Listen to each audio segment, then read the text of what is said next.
Welcome in to the Hot Read podcast for Monday, May the 13th. I'm your host, Easton Freeze, director of published content here at BrawleySportsMedia.com. We're also brought to you by the 440 Podcast Network.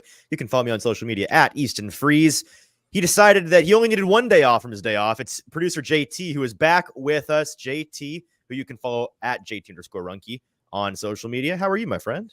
I'm good. I just got back, busy day for me coming all the way back to Nashville. Not even, I did bother to show up. I didn't bother to actually walked put in your my front setup. door. I said, find the nearest wall. Yeah. And so get a chair, set up your computer, and get on. because guess what? We're on time. And we're on time, baby. And that's what we are. But, I did bother to do that. And I just would like to say, even though I didn't bother to show up on Thursday, Right. I did bother to check in and let you know that your mic was muted, bozo. And you know what? If I wasn't there, you may have gone the entire rest of the show without a mic on. So you know what?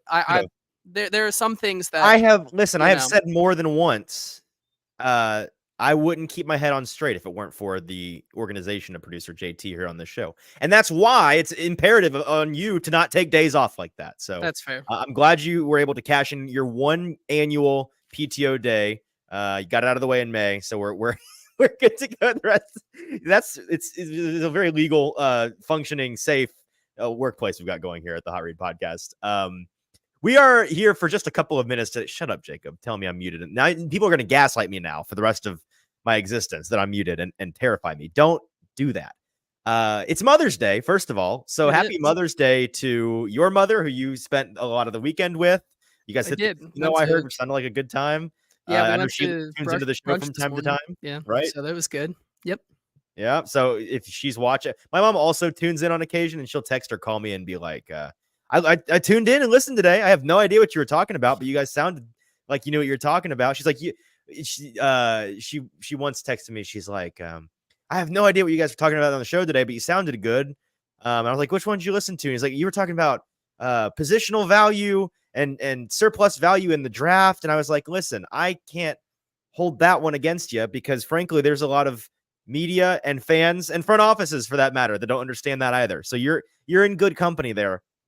But if you guys are listening, we'll appreciate you and love you. A happy Mother's Day to the future defending world champion of mothering, my expectant wife, who it's technically Mother's Day for her as well today. So big Mother's Day for me. So that it's been a good time. And I had a lunch, tzatziki's little post-church tzatziki. You a tzatziki's guy? You a Greek guy? I've never been to tzatziki's, but man, I would absolutely smash some right now. That sounds delicious. Like I've never been there, but I see it all the time. I'm like, damn, I should really go get some, but I've not been. Well, we'll have to go sometime. Glory Holt's in the comments saying Happy Mother's Day to JT in particular. I guess Thank just you. screw me then. That's cool. So. A couple of things. We're already like 5 minutes into the show and we've not talked anything about football. We do have some football things to talk about today. We're talking about Bill Callahan and we're talking about Big Bertha and we're talking about T'Vondre Sweat and we're talking about the first day of rookie minicamp. Basically, a chunk of show and tell for you today on the show. We're going to keep it relatively short and sweet today, about 30, 45 minutes of stuff to talk about, but important stuff nonetheless. So we'll get into all of that. First, you had a correction that you wanted to implement from the last show. And again, you were not here. I was talking about how Tracy Rocker, the Titans' new defensive line coach, you informed me that he is actually Kumar Rocker's father. Or actually, no, I was informed that he was Kumar Rocker's father at camp. Kumar Rocker, Mets legend, Vanderbilt baseball legend, pitcher. Apparently I mischaracterized that situation for your beloved Mets. Was Kumar Rocker a Met or was he not a Met? I thought he was drafted by the Mets. You said that he was drafted by the Mets and then it didn't work out, so he was traded to the Rangers, which couldn't be further from the truth. Kumar Rocker was drafted by the Mets. However, he never even signed with them. He got to his physical and the Mets said, "Oh, this guy's hurt. This guy's like banged up. We don't want him anymore." Time out. Okay. I'm not. You can continue. So wasn't he drafted like first round? Yes, he was the 10th overall pick in that year's draft. I am not an MLB expert. I'm not an MLB draft expert. However, you're telling me they drafted him 10th overall. They did. Did a post-draft physical on him and decided he was unhealthy. They did not sign him, but because Hang they on, draft. no, but hang on. Do they not do pre-draft physicals in baseball? Do you I, just have to kind of guess if a guy's healthy, and then if you get him and the box arrives broken, you're just out of luck? if you're the Mets, I guess so. Yes. The So incompetency runs deeper than I thought. yeah, so then the Mets were awarded the 11th overall pick the next year as compensation for not wanting Kumar Rocker, and then Kumar Rocker was allowed to go back to Vanderbilt the next year, or just work So on the himself. league gave them one. They took off one pick in the order and gave them next year just a redo pick Yeah, in the first basically, round essentially. for just being just a whoopsie. We were wrong. Oh well, don't worry about it. Here's a redo. Yeah, that's outrageous. Baseball is so weird. That's outrageous. And I believe they took Pete Crow Armstrong that year to then trade for Javier Baez for 55 games. So Kumar was on no teams that first year, and then he was redrafted. Yes, he was redrafted by the Texas Rangers the next year, I believe, like 13th overall. So, and now he's in their farm system, so good for him. I bet I've heard he's pitching and doing things, so that's good, right?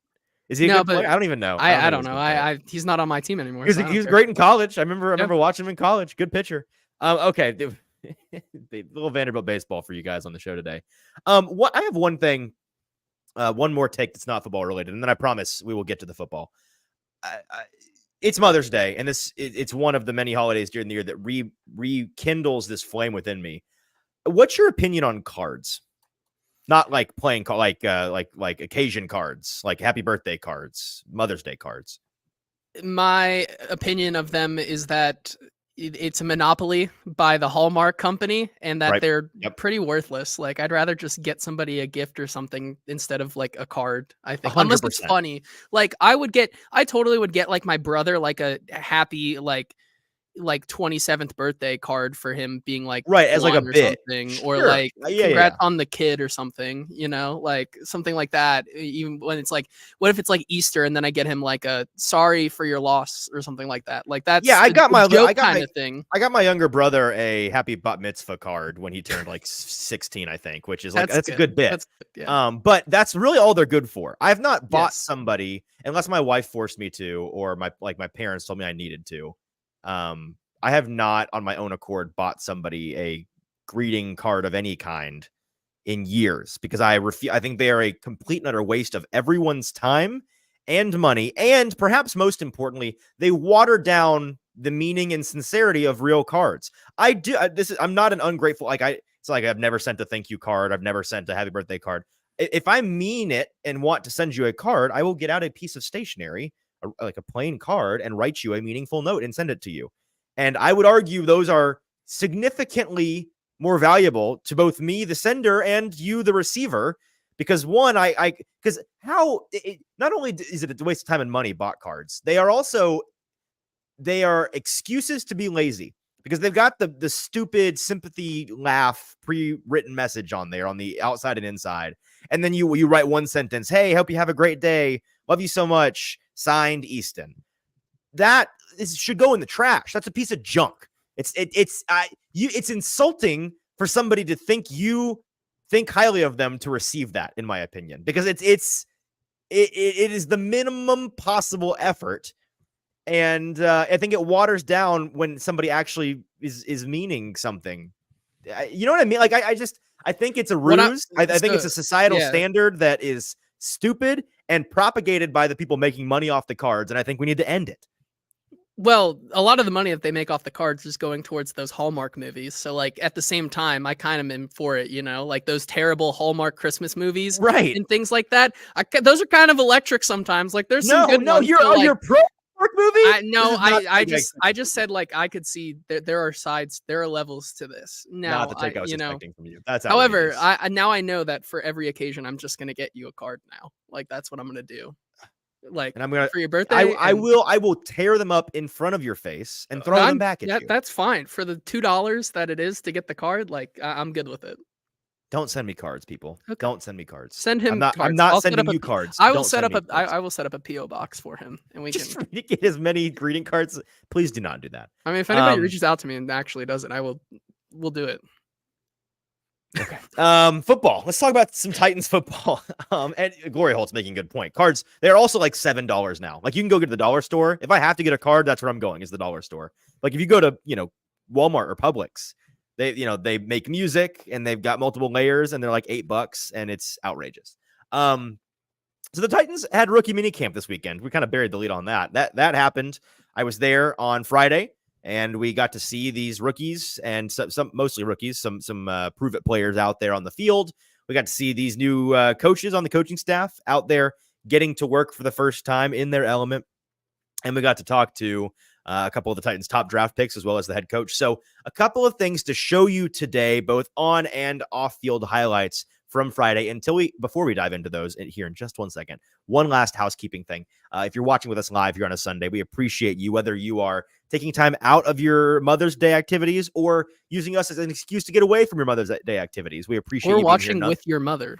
Right. Or you are a mother enjoying your Mother's Day as you should by consuming the Hot Read podcast. Whoever you are, we appreciate you being here live. Do us a favor. If you're watching on Twitter or on Facebook, leave those places. Go to Broadway Sports Media's YouTube page. It's Broadway Sports Media on YouTube. Find this live stream. And in the comment section, you can join Glory Holtz and Jack Ripper and Jacob and Derek and all of these guys who are with us live. And Jacob, I said Jacob twice. Jacob is also here. All of those guys, we appreciate you guys being here. Join them in the comment section over there. And then hit subscribe, hit like, the algorithmic things you can help us out with there. Simple clicks of your mouse, and they are hugely important to us here on the channel as we grow. So we appreciate that. Okay. So just some day one thoughts before we get into some videos here, JT. Every year, this time of year, I am reminded of how silly it is to judge rookies based on their first couple of videos. And we have some homegrown examples of that. I think most Titans fans are familiar with that viral video, which I should have pulled for today's show, but you know the one I'm talking about. Derrick Henry trying to run that drill where he's jumping over the red blocks and he's messing up the footwork and he's trying again. And he looks like he's got 2 left feet and the coaches are yelling at him and he looks small and weak and bad at football. That kind of thing comes out with a lot of these guys. I saw Xavier Worthy with the Chiefs with a particularly bad clip to bring it more modern just a couple of days ago. These current results are not indicative of future results. Let's just what do they say when when you get a commercial for like an investment fund and it's like past performance does not indicate future results. That's the case with rookie minicamp, and I think however on the flip side, we're going into year 3 of Justin Ross being a off-season king. First out Hall of Fame rookie minicamp guy. Exactly. If a guy looks really good, it goes the totally opposite way for him. I mean, Kyle Phillips unfortunately fits that bill as well. True. Kyle Phillips is maybe not first ballot, but he's in Hall of Fame contention for practice every game. single year. He's getting votes for sure. Yeah, 100%. So there's that. The other major thing, and we're going to talk specifically about the Titans' top 2 picks today in J.C. Latham and Devondre Sweat, but Bill Callahan, who's another guy we're going to talk about a lot today. And we spoke to him for the first time on Thursday. If you listen to Thursday's show where it was just me, we talked a lot about and listened to a lot of what Bill Callahan had to say to us. But on Friday is when we saw for the first time Bill out there in his element, doing the whole coaching thing and being the guru that we've been talking him up to be. And I know it's one day, and I know it's rookie minicamp, and there's context involved here. However, the aura is strong with this guy, man. It fits the bill. He lives up to the hype in terms of just and maybe it's a reflection of what the prior coaching staff situation was with Coach Haas last year, who was much younger, much more inexperienced, much more shaky footing as an established coach in the league. But the difference from what I saw last year over in the O-line pit at the bottom of the field at St. Thomas Sports Park and what we saw just on first day drills with these young guys that barely know anything. Oh, it's different, man. And we're going to show a clip here in a minute of Bill coaching up J.C. Latham for like a full minute. And it's not a great example. Like, it does not do justice to what I watched for an hour on Friday, but it's enough, I think, to demonstrate what I'm talking about here. The guys, I've never watched anybody coach any lineman, defensive or offensive, that makes it compelling to watch. And I sat there not bored for a full hour just watching him work on Friday. He's got the goods, I think. Yeah, I mean, Now that's an interesting conversation though, because now rip one of the greatest inventions of all time, which was the pit, which I mean, we have to. Unfortunately, I'm just gonna come back to that real quick because The when you sand talk pit you're about referencing? yes, Well, the there's sand the pit. sand still exists. Oh, it does. Yeah, Okay, yeah, no, so it sorry. may This not is just get used. on Okay, one end you got the sand pit. On the other end, you've gotcha. got I shouldn't have used the word pit. Don't worry, there's still gonna be some fellas sent to the pit. I'm certain. All right. I hope so. That's not a rookie mini camp thing, but in August, boys are gonna be going to the pit, the Okay. punishment pit.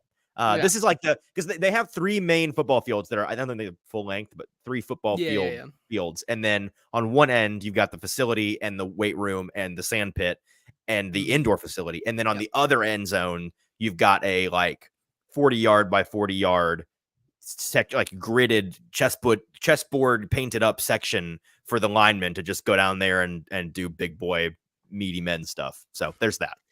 So don't worry. I'm sorry to alarm Yes. you there. No, you're good. I just for my sake and the everyone else in here, I just wanted to get some representation for the pit, and hopefully we see it later on. But I think a lot of the biggest point with the aura of Bill Callahan and what made you so excited is because everything that precedes Bill Callahan, getting to watch this guy who is a bona fide stud, maybe the best to ever do it at this position in coaching this position, be able to work with these guys, I think just totally kind of goes on top of what you're seeing him do with some of these players. Seeing a guy who is that fine-tuned of teaching this craft, I think is something that Titans media and Titans fans alike have not seen maybe ever. Well, since Munchak was Since that guy, Munchak, but that's I think even 2014. It's been a decade. exactly. It's been a decade, but even now, I think this guy has the case to be even better than him. And, that's something that is just going to be so cool to watch as they continue to develop these guys like JC Latham. And then when we get into regular OTAs and mandatory minicamp, guys like Peter Skoronsky and Lloyd Cushenberry, who he talked about on Thursday, he's super, super high on and probably is one of the reasons he is here in the building. And then Perhaps. a lot of the guys like Jalen Duncan, MPF, who's going to fight for that right tackle spot, him getting to work with those guys, I think is going to be really fun to watch. Yeah, and that's the thing. When I was hyping up just how fun it was to watch him coach, I had people on Twitter being like, "Well, hey, Mike Munchak, you don't remember Mike?" No, I was not. I was not on the beat at 14 years old. I'm sorry, I'm not that old. But I do remember him, and I know he's a good coach. So there's that. Let's actually take a look at some of this, JT. And if you wouldn't mind pulling up this first clip, these are videos from Friday against Bertha, this strange looking sled. Can we get this to play, JT? Is it okay? Cool. Just making sure it works. Yeah. This is Bertha the sled. It is a special sled designed by Bill Callahan himself. And it is different from your traditional sled because, as you can see here in the video, they call it the S dummy is the part that you're actually going up against. It is connected to the heavy sled part by a complicated system of springs that have both lateral and horizontal movement. And so the whole point of them for the layman is it is not about raw power. Unlike a traditional sled where it's just leverage is important, sure, but it's just about how strong you are and how much push you can get. This one is about control and technique. Power, of course, helps. Don't get me wrong. And half of this video is mine. Half is Jim Wyatt, to give proper credit. And Jimmy's video, it's kind of annoying because Jimmy's video went super viral. If you saw this video, you probably saw Jimmy's version on Twitter and not mine. And what's frustrating is because in mine right here, you can see there's Jimmy in the background in the blue shirt. But Jimmy's video, I'm standing in the background and I look like a complete moron. I'm standing. I didn't even notice you. Now I got to go back. In a minute, you'll see. I don't know why I look so dumb, but I look really dumb in the background here. Let's see. There I am. Do you see me right there in the background? You'll see more of me in a second. Anyways, it is about technique, and most importantly, it's about leverage you can get with your hips, is what a lot of linemen online. There I am again, looking like a moron. Have said it's all about getting the proper leverage, having the proper balance left to right. It better mimics a defensive lineman being the low man winning. Again, looking like a moron. You look like you were in awe of what he just I did, was just standing there kind of flabbergasted a little bit. That being said, you can see in this rep that JC Latham, it takes him a second to figure it out. Doesn't work quite at first, and he loses control of the spring portion. And then he finally gets, because he is, again, probably the most powerful player in last year's draft. He gets up under there he gets that thing moving, and the wet grass kind of, the sled gets stuck in there. It's a 380-pound sled called the Climber, I believe is the name of it. You can, by the way, if you want to start a GoFundMe, I know our buddy Nick Suss put this out there. GoFundMe for, if you want to buy one for Titans Media to embarrass themselves trying to go up against, I think they're like $1,400 or something. So I think it's like 2,500. Okay, which, a lot of dollars. Yeah, so we can work on that. penny. Anyways, that's an impressive piece of machine. They got a lot of machinery out there, by the way, that's new, which I was immediately evident. I don't know why they decided new coaching staff, new digs, I guess. But this is what JC Latham went up against a lot. And I want to play this clip from Brian Callahan talking about the sled that, again, he said, I don't know if y'all know this, and you may not believe me. My father invented this thing. Here's what he had to say regarding Big Bertha. It's designed in a way to more accurately mimic what it feels like to have to clamp and brace on, like what a normal defender would feel like. Some of the old school sleds, they don't really give you that same balance issue, and they're really hard to move. I mean, those I can't tell you how hard those things are to move, and to move straight, because they tip and they're off balance. They're meant to really stress guys' ability to strengthen their core, keeping their hands tight, and be able to drive a sled vertically as opposed to getting all off kilter. It's a balance thing. So there's a lot of indoctrination that goes into those sleds. Our guys, even now, it's taken them a couple weeks to feel good about moving them the way they're supposed to move. So it's fun to watch. I like watching those guys do it, but they improve pretty quickly. It happens fast. Yeah. And then we asked JC, what was it like going up against this new sled? Have you gone up against a sled like this before? And here was his answer. I mean, it's 380 pounds. Sled. We have a sled similar to it, not exactly like that, but we just put our coaches on it. So it's kind of, the same in that sense, but I mean, it really emphasizes technique. On my first rep where he wanted us to move it, I shot out my hips and kind of got it straight up. And if you get it straight up, you're not going to move it as a D lineman. It'll be a stalemate. So you really kind of got to gradually drive as you rise with your hips. So that's something that I was learning as I went. But I really emphasize technique though.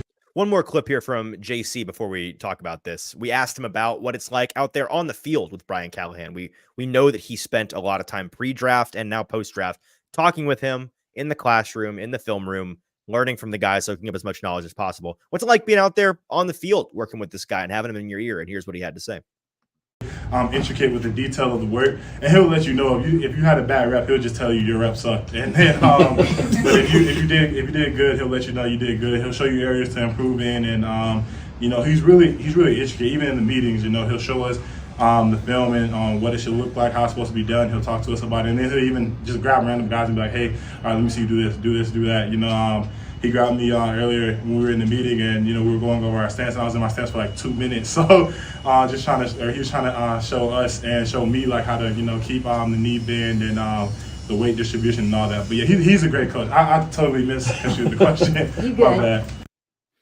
So that's JC Latham on his new coach, Bill Callahan. I mean, gosh, I'm gonna mess that up 7,000 times, and people are gonna correct me every time. And part of my soul is gonna die every time they do. Any thoughts on that, JT? Before the last bit on Bill that I want to play is this video that I took, kind of demonstrating what it was like for an hour, how hands-on he is with any of his players. But any thoughts there? Yeah, I mean, I think it's perfect to show the video because, like you said, it's a totally different look for who this offensive line coach and staff is. Being so hands-on is something that we haven't seen even going back to Keith Carter. Like, it was not like this. Like, it wasn't this helpful. The depth of knowledge. It's the depth Exactly. of knowledge. It's the fine tuning of the technique, and you're going to see some of that here. Hopefully, some of that here. I've turned up the volume here to be able to hopefully hear what Bill Callahan has to say. Here's a minute of him working with JC Latham and who else was here. Let me double check here to give proper credit. Xavier Godlin, I believe, a center who was one of their UDFAs. Yeah, that's who it was, Godlin. So Godlin and Latham on a sled. I don't know the name of this sled, but I believe they're working on finish here, and they're on their knees, and it's about firing with your hips, is my understanding. And here is Bill coaching them up on it. Good, feel it? Okay, let's lock up. Okay, let's press that forehead to the pad. Then press that forehead to the pad. Let's get the hands locked. Put your press a little bit more, Jason. Press right up. Press your forehead. Put your hand right in there. That's it. We're ready on the ball. We're ready. Go! There you go. Good. All right. Again. Do it again. 2 shots. Make sure we're pulling it. Hey, fellas. Hey, fellas. Don't be hesitant about bringing those elbows back. Bring them back. Okay, this is all thrust. Okay, it's going forward. Okay, it's going to go back and then it's going forward. It's like a piston. Got me? The explosive is you can work your elbows in your hands. You really loosen your arms. Don't have tightness. Don't have tension in your arm. Be really loose so you can strike loose. We're ready on the ball. We're ready. Go! That's one more here. That's it. You got it. Hey, Paul, let's do it again. Okay, really loosen the arms now so you can really deliver with speed in the hand. Loosen the arm so you have the speed. Lower your hands a little bit, Jason. Here we go. We're ready. Go! All right, nice job. So that's a good rep. Hey, those next 2, you go here.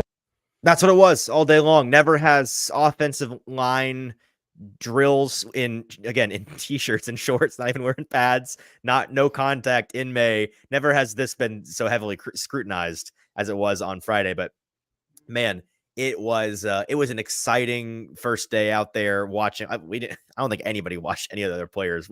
We'll get plenty of time to watch Jarvis Brownlee and Cedric Gray and Jaquan Jackson, and we'll see these guys. Don't worry, later this month. But for now, it was all focused on these guys, and for good reason, because it's Bill being so detailed, so hands-on. It's the most minor detail. Hey, JC, lower your hands just a little bit here. Hey, don't be afraid to don't hesitate.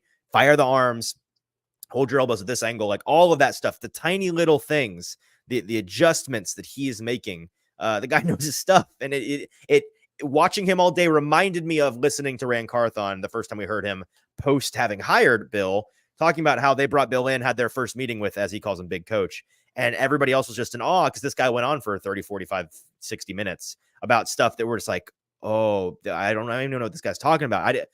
The depth of knowledge. This is a 401. It's a 501 class on offensive line play. That's what Bill Callahan's dishing out every time they're on the field. Yeah, I mean, the cadence he also kind of teaches with is something that you don't really get from a football coach, right? It's usually you think of it as something that is so brash and hardcore, but do it again. Really, exactly. Get off your ass. Yeah. the ability to kind of do that, I think is going to go miles for a lot of these players, including JC Latham and these rookies, and also guys like MPF and Dylan Radins and a couple other of these guys who I don't think have ever seen that style of coaching before. And seeing something like that, where William points out in the comments, do you think that the Titans got enough protection in the draft to protect Levis? With this guy coaching like this, I think that there could be a lot of potential. It's hard to say, but just based on the coaching alone, yeah, I think they have a really good shot to be able to protect Levis really, really well. Well, that's essentially my answer to William's question as well, William. Like, if you've listened to me at all pre-draft, you knew I was high on, like, hey, I wouldn't mind them drafting back-to-back linemen. I would like them to come out of this draft with 2 starting caliber linemen, potential starter linemen. They didn't do that, but my answer is essentially, if Bill Callahan was not in the picture and it was just your average offensive line coach in the fold, I guarantee you I'd be pessimistic. If it's still Coach Haas, if it was somebody else, I would probably be telling you, the weapons are nice. What they've done in free agency is nice.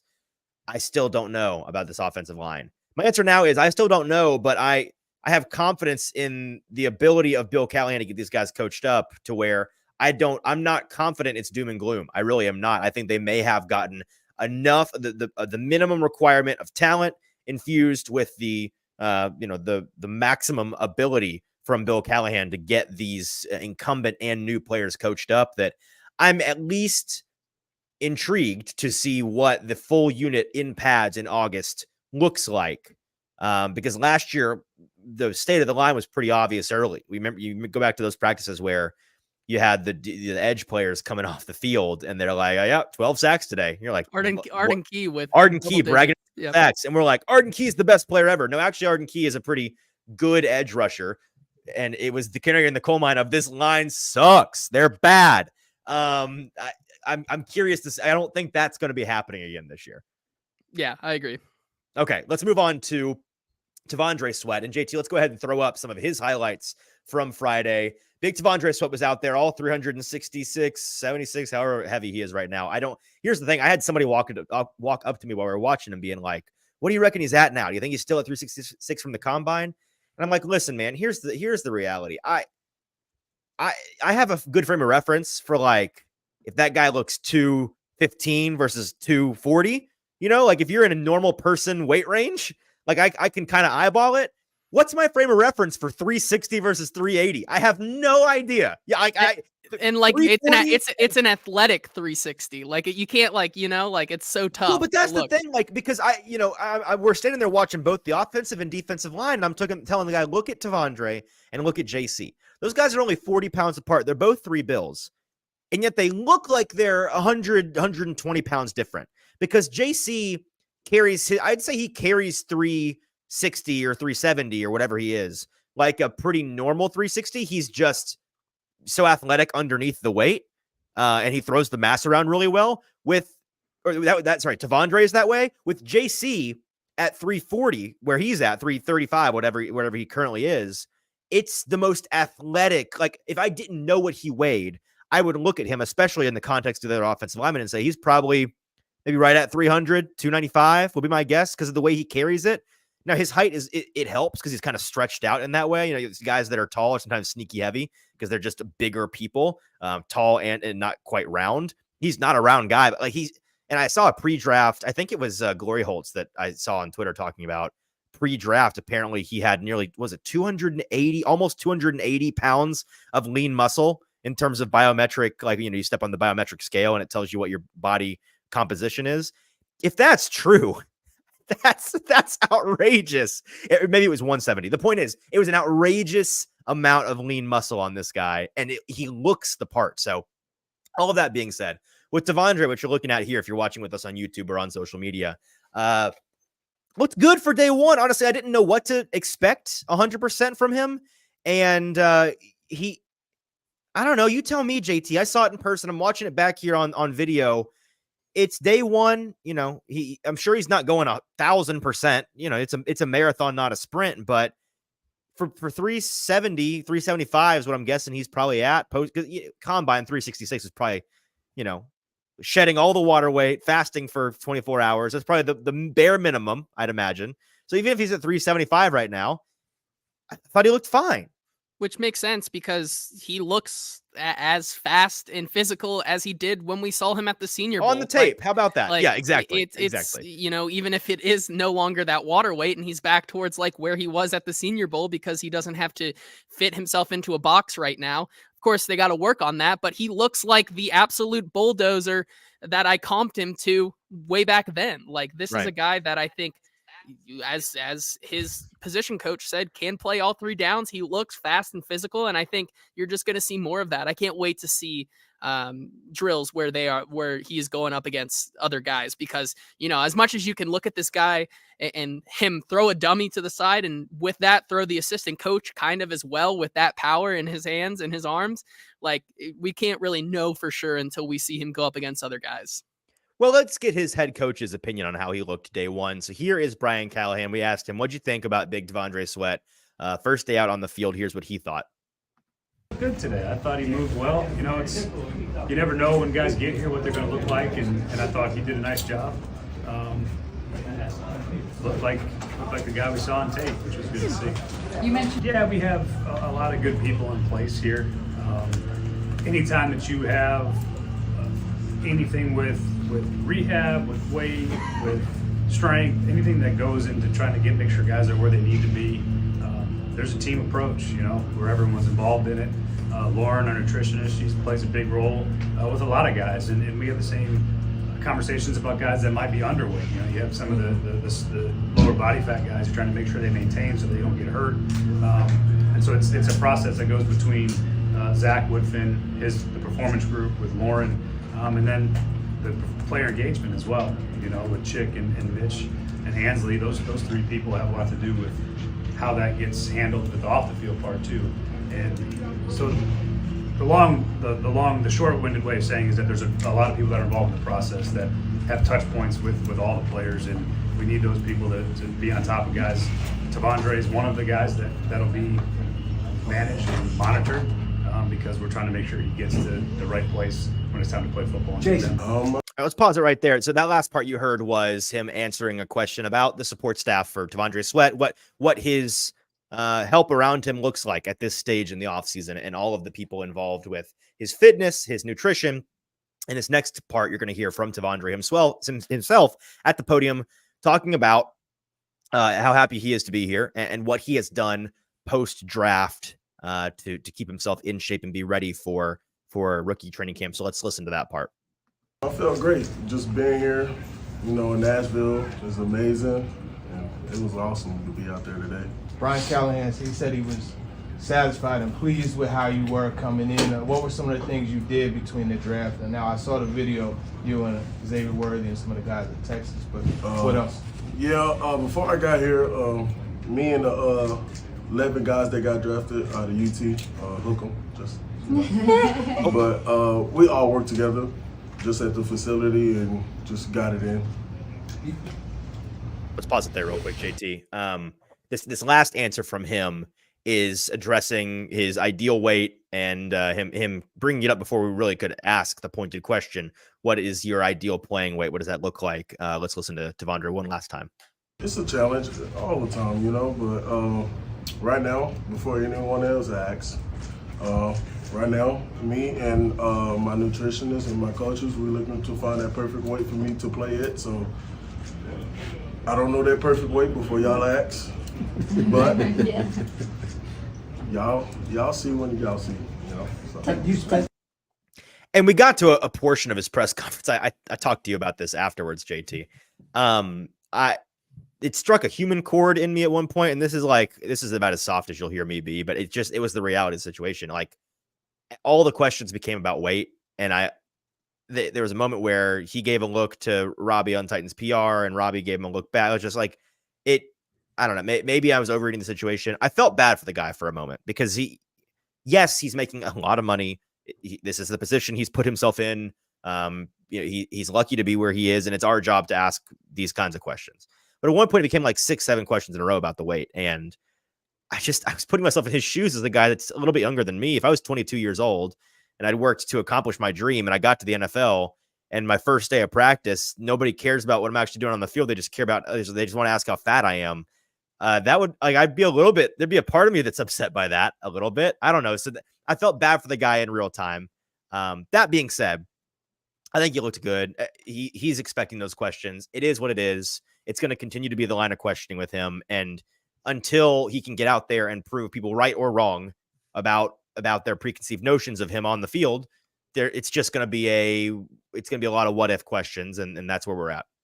Yeah, I think I'm with you. Like, I think for us on this show, it's going to be what we see on the tape and what we see in person going forward, Right, playing real football. Yes. Those other things, they come with it if it becomes a problem, or, hey, this is why he's being this way. Like, I don't think it should be the main point because of, like we said, like, even before like the Senior Bowl, honestly, we really didn't even think about his weight. We just knew that he was a big guy with the technical tools and traits to get after it. And that's what we're seeing now. And that's what makes me so excited to see this guy day in and day out. So that was T'Vondre Sweat's first day. Those are the big boys. We got them covered. 2 more clips before we get out of here on a Mother's Day Sunday. This first one is from Brian Callahan. We asked him, what's your message on day one to these rookies? What is the overarching theme for the Brian Callahan, that was a fun way of saying that, of the Brian Callahan camp process? And here was his message to the young guys. You want guys to not fear failure. That's one of the things that I pointed out this morning, is that there's going to come times where you don't want to get too tight and try too hard to make a play. And one of the things that we tell everybody is, if you don't fear failure, you got to play with a little bit of looseness and aggressiveness. And when you make a mistake, make it full speed and we'll fix it. Just don't make it again. Don't repeat mistakes. And those are sort of the core things that you want guys to feel when they come out here, that we're not going to judge you on your mistakes, but we're going to judge you on how quick you fix them. And I think that's something that young players probably don't hear very often, and you don't want them to get tight to where they don't feel like they get paralyzed by trying to be perfect, and then we don't want that. You do have to remind them, though, that there's a lot of football to come, and we're not, no one's winning a job on the first day of the rookie minicamp. Command. And while that's not a particularly unique message, it is, I think, the right one. And it's something that I can tell he got through to the guys, because a couple of the rookies we heard from, which we're not going to play those clips, but some of them repeated that pretty much verbatim in terms of what they had heard the message be from their coaches, and they're trying to enact that out there on the field. It's a marathon. It's not a sprint. No one's winning a job today. And if you're going to make a mistake, make it loud and proud, and don't make the same mistake twice. That's the right way to go through camp and go through life, I think. This last clip here is from Brian Callahan on Cedric Gray. A little bit of non-big boy talk today. One little morsel here at the end. Cedric Gray, the Titans' 4th round linebacker pick, who is the favorite going into camp to be the green dot play caller for the Titans on defense. We asked Brian about what he's seen from Cedric so far in terms of being a leader, in terms of being a green dot capable player as a rookie. Here's what he had to say. You know, as you saw today, they did some sort of 11 on 11, more walkthrough, introduced a couple coverages. You see the command there is being able to get people lined up, communicate amongst the defense. You see him interact with his peers off the field, in the locker room, in the building, in the meeting room. So there's things you can glean from it. A lot of it's going to have to do with how quickly he can understand the information and then be able to communicate it to others in a live moment. Now, there's no live football here to be played, but that's where you'll see how quickly he can pick it up. There's an important part of that process of determining if he has that leadership ability. Knowing that. And we don't have anything to play from it, but we did speak with Cedric on Friday. It's not that he had nothing remarkable to say, but we'll get some actual. It was a lot of generalization stuff. We'll get some more specific insight from him later on this summer. I wasn't. It was my first time really. I could have spoken to him. He was at the Senior Bowl, right? Yes.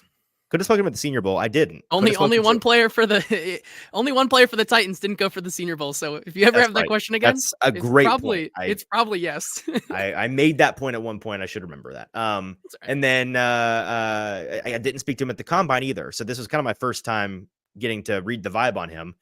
Kind of a softer spoken dude, well spoken though, and so I say softer spoken, just like you got a mature vibe to him, a mature energy, a steady leader, lead by example, maybe more than lead by words kind of guy, which can absolutely work as a middle linebacker. And I'm excited to see him interact more with his teammates, interact more with us in the media as we get into some real football, because I do think he's the favorite to be the green dot. That's about it from today. Anything else, JT, before we get out of here? No. All right. Well, hey, we'll be back on Tuesday. Hey, guess what this week is? We got a little schedule release, I believe, is in the works this week. Oh boy, our favorite week of the year, man. I know, and you don't know this. I'm telling you, I go way overboard on the schedule release. It's my thing. Like I tweeted the other day. I don't understand why people like love these. What's all the hubbub over these jersey numbers? Who cares? I say, as somebody that in a week is about to go crazy over the schedule release, because everybody has their thing they care way too much about. Mine's the schedule release. And then this will be interesting because I do not care whatsoever. Right. So I'll make you listen to me babble about it for about an hour. And then I love it. You don't even know this. I don't know what we're doing on Thursday because I'll be at the opening round of the PGA Championship in Kentucky. I'm going to that, and that's going to be fun for me. And you may have to do on the show by yourself. I might take my one PTO day off. It might be a JT only show on Thursday. We shall see. Maybe you find a guest that I wouldn't approve of, and you guys can just chop it up and do whatever you want. We'll see. But we'll be back on Tuesday and on Thursday. 2 more this week. We're 3 a week until future notice. Until Tuesday, we appreciate you guys tuning in live. Please hit like, hit retweet, hit subscribe on your podcast platforms. We are less than 100 subscribers until we hit 1,000. So let's go. If you are our 1,000 subscriber on YouTube, we will send you a sizable cash prize. The quantity of which will remain unnamed until the person wins, but I will use the vague term sizable to entice you into subscribing to YouTube. So please subscribe and get us to 1,000, because that's a cool number to be at. So we appreciate you guys and all your support. Do all that subscribing, do all that liking, hit retweet, hit share, be a friend, tell a friend. Until Tuesday, for producer JT, I'm your host, Easton Freeze. This has been the Hot Read Podcast. We'll talk to you in a couple of days.